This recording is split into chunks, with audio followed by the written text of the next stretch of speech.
Hello everyone, this is Khushboo. Welcome back to my channel Vishwas Studies. So बेटा मुझे उम्मीद है कि आप सब ठीक हैं, अच्छे से पढ़ाई कर रहे हैं। तो आज की वीडियो में हम लास्ट जो 4 चैप्टर्स आपके रह गए हैं वो कंप्लीट करने जा रहे हैं। आज आपकी दोनों बुक्स इंटेंसिव स्टडी और एक्सटेंसिव स्टडी के जो मोस्ट इम्पॉर्टेंट ऑब्जेक्टिव क्वेश्चंस थे वो आज ख़त्म हो जाएंगे, राइट। और आपके पेपर में भी अभी 4 डेज़ हैं। तो आज शाम की वीडियो में हम लोग जो भी आपकी दोनों बुक्स हैं उसमें जो मेन कैरेक्टर्स हैं like John Philip Sosa, Miss Beam, right, इस हसन्स, सारे सारे जो मेन कैरेक्टर हैं बिल्कुल इजी वर्डिंग में मैं एक ही वीडियो में आज कवर करने जा रही हूँ, राइट। क्योंकि अब हमारे मोस्ट इम्पॉर्टेंट जो ऑब्जेक्टिव क्वेश्चंस थे वो हमने कवर कर लिए हैं। अब हम थीम, सेंट्रल आइडियाज़ और जो मेन कैरेक्टर्स हैं जो हर बार आते हैं एग्ज़ाम में वो कवर करेंगे। और अभी हमारे पास बेटा 4 डेज़ हैं। उसके बाद हम ग्रामर सेक्शन भी करेंगे जिसमें आपका नोटिस राइटिंग हो गया, ईमेल राइटिंग हो गया, या ट्रांसलेशन है, या नरेशन वॉइस, हम हर चीज़ हम जो कमिंग डेज़ है उनमें कवर करेंगे। मैं आपको धीरे धीरे इसीलिए करवा रही थी क्योंकि हमारे पास काफ़ी डेज़ थे आपके एग्ज़ाम में, तो डेली आपके साथ एक वीडियो शेयर कर रही थी। पर अब हमारे पास कितने हैं कि 4 डेज़ रह गई हैं, तो डेली अब 2 से 3 वीडियोस अपडेट करूँगी। तो आपने सभी वीडियोस को बेटा ध्यान से देखना है ताकि जैसे आपका जनरल पंजाबी का पेपर हुआ था अच्छा, वैसे ही आपका इंग्लिश का पेपर उससे भी अच्छा हो, राइट। और कल 10th क्लास का हिंदी का पेपर हुआ था और वो भी जो मैंने उनको पीडीएफ्स करवाई थी मिशन 100% के अधीन, उसी में से पेपर आया था। कल 10th क्लास का हिंदी का पेपर बहुत अच्छा हुआ है, राइट। तो आप सभी ने मेरे चैनल के साथ बेटा बने रहना है, राइट। अगर आपने चैनल को अभी तक सब्सक्राइब नहीं किया तो ज़रूर कीजिए ताकि मैं जब भी वीडियो अपडेट करूं उसका नोटिफिकेशन है जो वो आपको टाइम पे मिल सके, राइट। तो करते हैं बेटा आज का सेशन स्टार्ट। तो आज का हमारा चैप्टर है बेटा भोली, राइट। तो फर्स्ट क्वेश्चन है, who is the writer of the chapter भोली। जो आपका चैप्टर है भोली उसका जो राइटर है बेटा वो कौन है? K.A. Abbas, K.A. Abbas, ABBAS। What was the real name of भोली? कहते हैं कि जो भोली है उसका रियल नेम क्या था? उसका रियल नेम था सुलेखा। उसको भोली क्यों बोलते थे? इसके पीछे भी एक स्टोरी है बेटा। देखो नाम से ही क्लियर है, भोली बिल्कुल नॉर्मल चाइल्ड थी, बट जब वो सिर्फ 19th मंथ्स की थी, 19 महीने की थी, तो वो पलंग से नीचे गिर गई थी। अब जो वो नीचे गिरी तो उसके जो ब्रेन था उस पर चोट लग गई, जिसकी वजह से अब वो बाकी बच्चों की तरह नॉर्मल नहीं थी। तो इसीलिए उसका रियल नेम था वो सुलेखा था, पर सब उसको क्या क्या बोलती हैं? भोली। तो ये क्वेश्चन एग्जाम में आता होता है, आपने ध्यान से करना है। At what age did Bholi fall off the cot? Cot होता है पलंग। कहते कितनी एज थी भोली की जब वो पलंग से गिरी थी? तो आप करेक्ट कर लो इसे बेटा, 10 मंथ्स। देखो 1 ईयर से भी वो कम थी, राइट। तो कितने टाइम की थी वो? 10 months. How many siblings did भोली हैव? ये भी मोस्ट इम्पॉर्टेंट क्वेश्चन है बेटा। तो भोली के कितने सिबलिंग्स थे? 6 सिबलिंग्स थे भोली के, ठीक है, जिसमें 3 ब्रदर्स थे और 3 सिस्टर्स। सिबलिंग्स क्या होता है बेटा? सिबलिंग्स का मतलब होता है ब्रदर सिस्टर्स। जैसे हम जर्नल वे में हम कह देंगे कि आपके कितने ब्रदर सिस्टर्स हैं, तो इसको शॉर्ट में हम ऐसे भी कह सकती हैं कि आपके कितने सिबलिंग्स हैं। Who was Bishambar? ये मोस्ट इंपॉर्टेंट क्वेश्चन ही बेटा हम डिस्कस कर रहे हैं, सारे क्वेश्चन बार बार रिपीट हुए हैं। Who was Bishambar? बिशाम्बर कौन था? एक ग्रॉसर था। ग्रॉसर किसको बोलते हैं? आपने एक वर्ड सुना होगा, ग्रॉसरी स्टोर। ग्रॉसरी स्टोर जिसपे हमारी जो डेली की नीड्स है वो सारी चीज़ें मिलती हैं वहाँ पे, जैसे, राइट। तो ग्रॉसरी जो उसका मालिक होगा उस स्टोर का, परचून की दुकान जिसको बोलते हैं हम लोग, उसको हम बोलते हैं ग्रॉसर। तब बिशाम्बर क्या था? एक ग्रॉसर था बेटा। Who came to perform the opening ceremony of the school? तो अब जो भोली का गाँव था बेटा, वहाँ पे सबसे पहले मिडल स्कूल है जो वो खोला गया। तो उसकी ओपनिंग सेरेमनी, उसको ओपन करने के लिए कौन आया? तहसीलदार आया था। और वो लोगों को मोटिवेट कर रहा था कि अपना अपना जो आपका चाइल्ड बच्चा है, जो आपका चाइल्ड है, जो आपका गर्ल चाइल्ड है, स्पेशली जो गर्ल्स एजुकेशन है, वो उसको प्रमोट कर रहा था। How much money did Bishamber demand as dowry? Dowry क्या होता है बेटा? दहेज। ठीक है, जो बिशंबर था, जो कि एक ग्रॉसर था, वो बहुत ज़्यादा ग्रीडी था। ठीक है, वो भोली से शादी करने के लिए तो तैयार हो जाता है, पर वो बहुत ज़्यादा जो डाउरी है वो डिमांड करता है। अब वो पूछ रही है कि कितनी उसने डाउरी थी, वो डिमांड की थी, वो थी बेटा 5000 रुपीज़। नेक्स्ट है, what were the names of Bholi's sister? तो कहती भोली की जो सिस्टर्स थी उनके नेम बताओ। अभी हमने पढ़ा कि जो भोली थी उसके 6 सिबलिंग्स थे, 3 ब्रदर्स थे, 3 सिस्टर्स थी। सिस्टर्स के नाम देखो, राधा, मंगला, चंपा। देखो सबके पीछे ए लगी हुई है, राधा, मंगला, चंपा। भोली का असली नाम क्या था? सुलेखा। हु मेड भोली कॉन्फिडेंट इन लाइफ? कहते जो भोली की इतनी मिजरेबल लाइफ थी, कोई उसे कुछ समझता नहीं था, उसकी लाइफ को किसने कॉन्फिडेंस दिया? तो उसकी टीचर ने। देखो जो हमने चैप्टर किया था द स्कूल फॉर सिम्थी, राइट, जिसमें एक तो चैप्टर किया था द स्कूल फॉर सिम्थी, एक था the story of my life किया था ना हमने, हेलन केलर वाला जो चैप्टर किया था हमने। तो उसमें भी उसकी जो टीचर है एनी सुलेवान, वो उसकी लाइफ को संवारती है। और यहाँ पे भी भोली की जो लाइफ है कौन संवारता है? उसकी टीचर। तो कहने की बात ये है कि बेटा हमारी लाइफ में हमारे टीचर्स का जो महत्व है वो बहुत ज़्यादा है। लास्ट क्वेश्चन इसका, what was the name of Bholi's father? कहते जो भोली के फादर थे उनका नाम क्या था? रामलाल। तो मेन सारे क्वेश्चन आपने याद रखने हैं कि राइटर कौन है? K.A. अब्बास है। भोली का रियल नेम सुलेखा है। कितने ब्रदर सिस्टर्स थे? 3 ब्रदर्स, 3 सिस्टर्स, राइट। और उसके जो बिशंबर था वो कौन था? ग्रॉसर। उसने $5000 थे, सॉरी डॉलर्स नहीं, रुपीज़, उसने दहेज मांगा था। और भोली के पापा का क्या नाम है? Ramlal.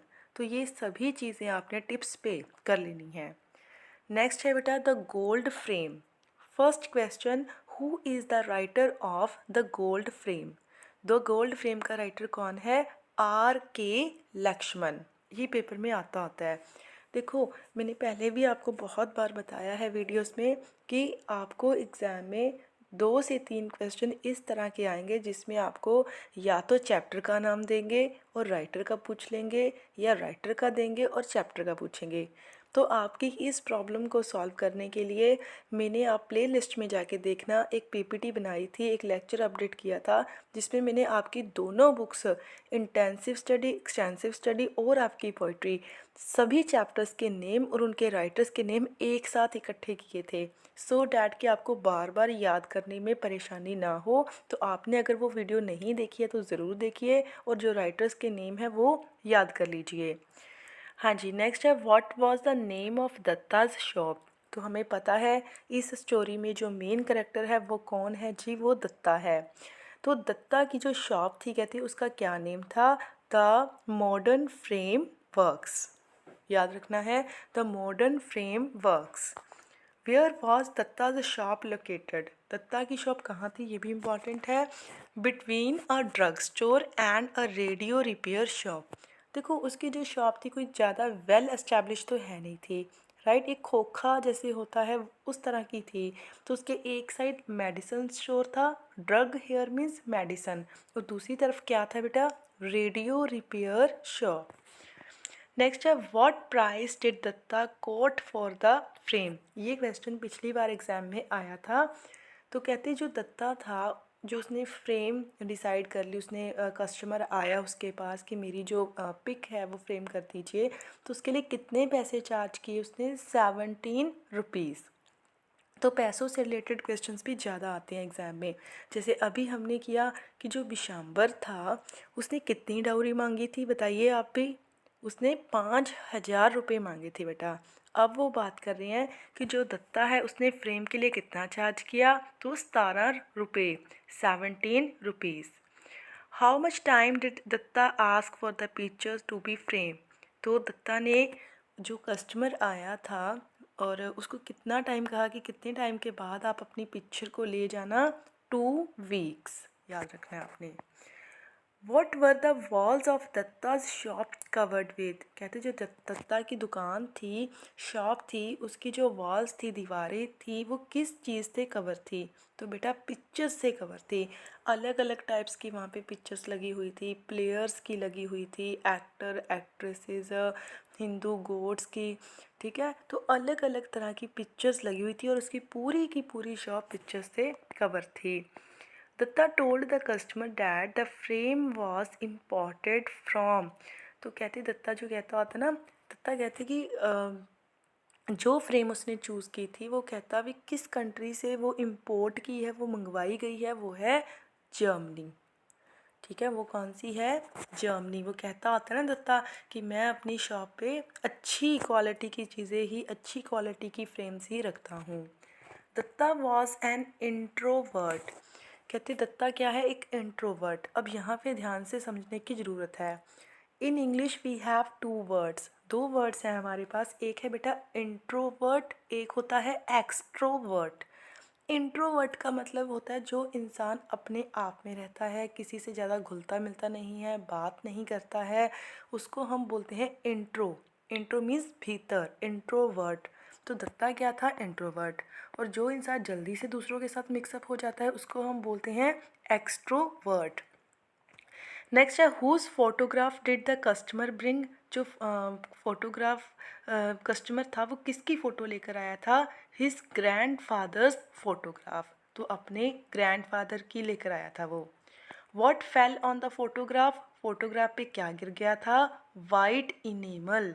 White email means white colour का पेंट था, वो गिर गया था। एज अ रिजल्ट जो फ़ोटो थी वो डैमेज हो गई थी।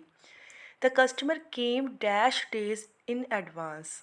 तो अब उसने, कहते हैं जो कस्टमर था वो कितने दिन पहले आ गया था, 4। दत्ता ने कितना टाइम दिया था, दत्ता ने दिया था 2 वीक्स, 2 हफ्ते। बट कस्टमर कितने दिन पहले आ गया, 4। तो वो तो सारा कुछ आपने याद रखना है। जैसे इसका जो राइटर है R.K. लक्ष्मण, 17 रुपीज़ उसने चार्ज किए। वो कह रहा था कि ये जर्मनी से मंगवाई हुई है। दत्ता की जो शॉप थी वो किस चीज़ से कवर थी, पिक्चर्स के साथ कवर थी। फ़ोटो पे क्या गिर गया था, वाइट इनेमल। तो ये सब चीज़ें आपने याद रखनी है। नेक्स्ट है the barbers trade union. Barber क्या होता है बेटा, नाई, ठीक है। तो इसमें जो मेन कैरेक्टर है वो कौन है, चंदू। मैंने प्लेलिस्ट में भी इससे रिलेटेड काफ़ी चीज़ें अपडेट की हुई हैं, आप लोग देख लीजिए। हाँ जी, फर्स्ट क्वेश्चन है who is the writer of the barbers trade union. तो कौन है, मुल्क राज आनंद, ठीक है। What did Chandu win at school. कहते चंदू को स्कूल में क्या मिला, स्कॉलरशिप। हु गेव खाकी शॉर्ट्स टू चंदू। तो अब चंदू क्या था बेटा, वो एक गरीब परिवार से था, लोअर कास्ट से बिलोंग करता था, पैसे उसके पास है नहीं थे, तो हर कोई उसके जितना हो पाता उसकी मदद करता।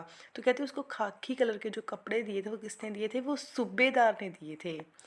Chandu was an expert at catching. तो चंदू का पढ़ने लिखने में कोई ज़्यादा इंटरेस्ट नहीं था, मैथमेटिक्स में अच्छा था। कहते किस चीज़ को पकड़ने में वो बहुत अच्छा था, वो था वास्प। वास्प क्या होता है, जैसे जो जिसको हम बोलते हैं ना, वो वास्प एक इंसेक्ट ही है, राइट। वास्प को पढ़ने में वो एक्सपर्ट था।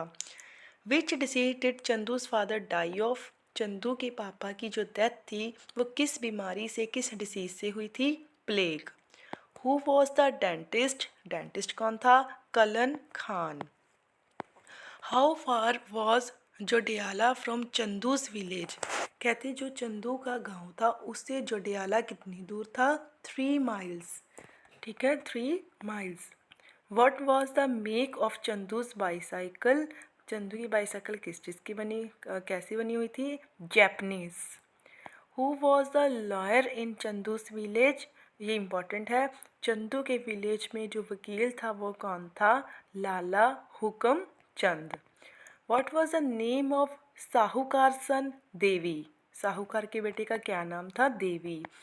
Who was the grocer in the village? थानूराम। तो अभी हमने ग्रोसर से संबंधित हमने किया ना, अभी हम करके आए हैं कि जो बिशंबर था वो कौन था, तो हमने कहा था वो एक ग्रोसर था। अभी इस चैप्टर में भी एक ग्रोसर है, चंदू के चैप्टर में, उसको याद रखना आपने, उसका नाम था थानू राम। नेक्स्ट है Chandu's mother was a dash women, cantankerous. ठीक है, cantankerous. Chandu was senior to the narrator by, ये क्वेश्चन हर बार एग्जाम में आता है। कहते जो चंदू था वो जो नरेटर है, नरेटर मतलब कहानीकार, उससे कितना बड़ा था? 6 मंथ्स। तो ये सब इम्पॉर्टेंट क्वेश्चंस हैं बेटा जो आपने अच्छे से वो कर लेने हैं। क्लियर? चंदू के चैप्टर में जो मोस्ट इम्पॉर्टेंट क्वेश्चन है, एक तो इसका जो राइटर है वो इम्पॉर्टेंट है आपके लिए, एक जो चंदू किस चीज़ में एक्सपर्ट था? वास्प को पकड़ने में। चंदू नरेटर से कितना बड़ा था? 6 मंथ बड़ा था। इस तरह के क्वेश्चन है जो वो ज़्यादा इम्पॉर्टेंट है। और एक जो लॉयर था, जो एडवोकेट था चंदू के विलेज में, वो कौन था? लाला हुक्मचंद।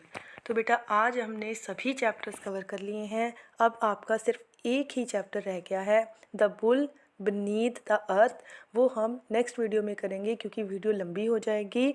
और कमिंग डेज़ बहुत इंपॉर्टेंट है, 4 डेज़, क्योंकि अब हमने जो 2 बुक्स हैं वो कवर कर ली हैं। अब हम जो आपकी थीम्स हैं, सेंट्रल आइडियाज़ हैं और जो मेन कैरेक्टर्स हैं उनको डिस्कस करेंगे। राइट? तो आने वाली वीडियोस के साथ आपने बने रहना है। राइट? और अच्छे से पढ़ाई करनी है, अच्छे से मेहनत करनी है। पूरी उम्मीद है कि जो पेपर है वो हमारे पढ़े में से ही आएगा। और प्लेलिस्ट का लिंक है जो मैंने डिस्क्रिप्शन में दिया हुआ है। मैंने काफ़ी चीज़ों को डिटेल में पहले ही डिस्कस किया हुआ है, तो आप प्लेलिस्ट को देखना मत भूलिए। तो बेटा ध्यान रखिए अपना, मिलते हैं नेक्स्ट वीडियो में। Till then never give up, good bye.